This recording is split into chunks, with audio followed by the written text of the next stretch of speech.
Coming up on today's show, who are the biggest winners and losers from the 2024 NFL Draft for your Houston Texans?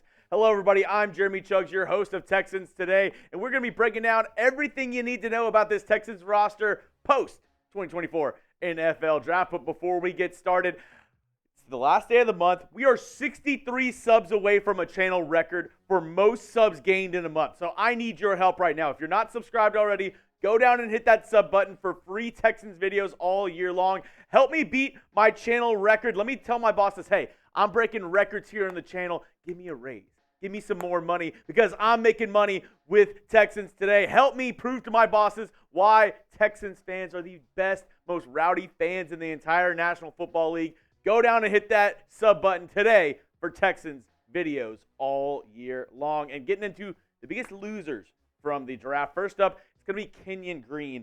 And the depth chart I'm about to show you, it's going to be a little bit controversial, but this is what I think might go down in week one for the Houston Texans. I think Tytus Howard might be moved to left guard, everybody. I know a lot of people are out there saying he's a better right tackle than a left guard. He didn't really play good at left guard last year. Well, he was injured for almost all of last year. Even whenever he came back, he was coming back from injury, then got injured. I think Blake Fisher's mostly a tackle, and they drafted him in the second round. I don't think they're going to draft somebody in the second round who they don't expect to play this year.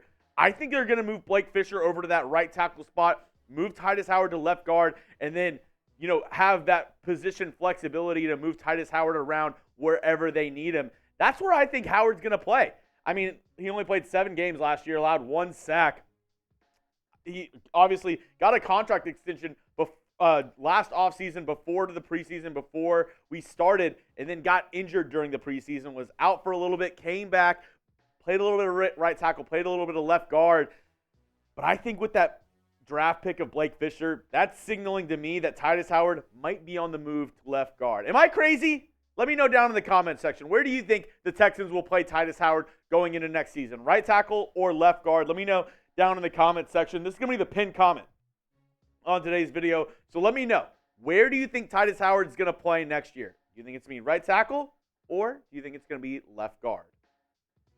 Next up on the biggest losers from the draft for your Houston Texans, Brevin Jordan, tight end. Now, if you would have told me before the draft, I would have been like, I think the Texans might draft a tight end later on. And they did draft a tight end, not in the earlier rounds, in the mid rounds, maybe 4th round pick, but who they drafted really matters. They drafted Cade Stover, tight end out of Ohio State, C.J. Stroud's former teammate. They already have that chemistry. They already have that connection. So, for me, I think Cade Stover might come in and be the new tight end too. Now, I don't think Brevin Jordan's going to be totally phased out. A guy like Tegan Quitoriano, that guy might be done. But for Brevin Jordan, I think he's a loser because if they didn't draft a Cade Stover, if they drafted somebody maybe later on, I think Brevin Jordan would have been the tight end too, no doubt about it. But now it's at least a battle between him and Stover to get some snaps for that tight end 2 role. Dalton Schultz, he's obviously your tight end 1 going into next year. But now you're going to be kind of fighting over snaps between Stover and Jordan. I like both of them. I still think Jordan could have a good year. But adding Stover maybe adds a little bit of the wrench into the plan for Brevin Jordan. And lastly, Desmond King, cornerback. I think a lot of people are saying, the Kamari Lassiter pick, they didn't like it. I think Kamari Lassiter is a really good player, a really good prospect, and can be a really good pro. But to start out his career, I think he's going to play in the nickel. And that means bad things for Desmond King because that's where he lives. That's where he plays his best ball, is in the nickel. Now, is there room for both of them? Sure. Does Desmond King still have a spot on this team? I think so. But this could take snaps away from Desmond King in that nickel role. I think Kamari Lassiter is going to take that over. He's going to be the main guy on the inside. And we'll get to what that means for the outside corners later on in the show when we come break down the biggest winners from the 2024 NFL Draft for the Houston Texans. But before I give you my biggest winners, you want to be a big winner? You want to be a big winner right now? Well, go check out the brand new Texans hats they have over at Fanatics. They dropped all the brand new Texans hats with the new logos. This one's pretty sick as well. You can go check them all out at chatsports.com/Texans hats. They all just dropped on Fanatics. I'm going to drop the link in the comment section and description of today's video. A couple of these are on sale as well, so go get them while they last. A couple of them also said almost gone. So go check them out today. Maybe do a little window shopping. Check it out. I think this hat might be one of my favorites. I'm going to, producer Tex, I think I'm going to go get this hat, especially if I go to chatsports.com/Texans hat, because that's where the real ones go get it out. Check it out today down in the comment section and description of today's video. Now, let's get into the biggest winners from the 2024 NFL Draft. First up, Henry To'oTo'o. The name's so nice, they said it twice. I really think after this draft, he is your guy at the third linebacker spot. You have Christian Harris, you have Azeez Al-Shaair. Those two guys were locks to be starters this year. But now, with them not drafting anybody, I think it's really Henry To'oTo'o who's going to be that third guy who's going to take that leap in his second year. Obviously, a former Alabama guy. DeMeco loves his Alabama prospects. And I think Henry To'oTo'o is going to have something to prove this next year, coming off a rookie year where he had put some pretty good stats. 61 tackles, 2 tackles for loss, 2 pass breakups this past season for To'oTo'o. 6'1", 227 pounds. I think he is going to get an opportunity to start in this defense. And alongside Azeez Al-Shaair, alongside Christian Harris, this linebacking group is looking pretty interesting going into next year. The next biggest winner from the draft, either Jeff Okudah or C.J. Henderson.